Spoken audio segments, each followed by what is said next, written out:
In this video, I'm going to show you how to convert PDF to Jotform.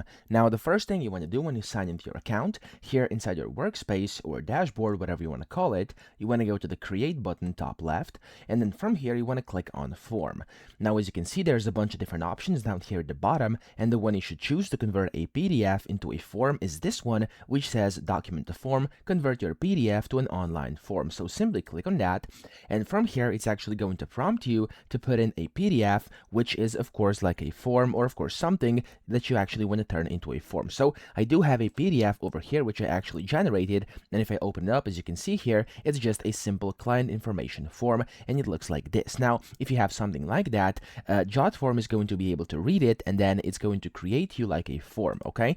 And it's actually very, very cool. So let me show you how this works. Now, you have to click on Upload Document over here, or just drag and drop your file in here, which I'm going to do right now. There we go. It's going to start processing, detecting, building, and then finalizing. Now, usually this literally takes just a few seconds. It's not long at all. Of course, if you have a big document, it may take a bit longer, but usually it's quite quick. As you can see, we're on the last step already, and then it's going to automatically go into the build mode over here, and it's going to show you kind of how this works, okay? So there we go. As you can see, it opened up.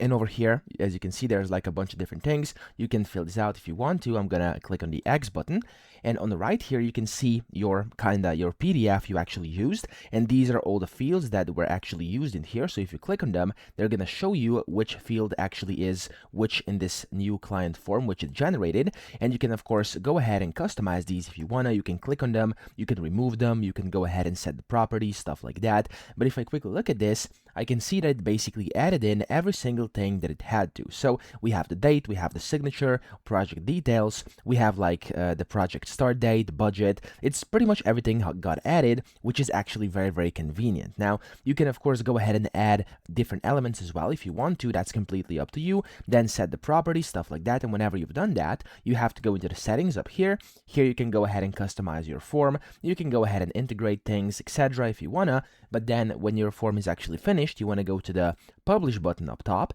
and then here you'll be able to see your link. You can just copy this, and if I actually copy this link and open it in a new tab like that, you can see that it's going to first show me kind of the PDF. There we go. So as you can see, this is kind of the PDF form. So it's going to kind of give me the preview, and then I can just click on start filling. And as you can see, it's going to give me the online form, and I can go ahead and type in everything like full name, email address, phone number, etc. So everything is here, and then people can just press submit, and you're good to go. So that's basically how to convert a PDF to Jotform. I hope this video helped you out. If it did, please subscribe to the channel and help me out as well.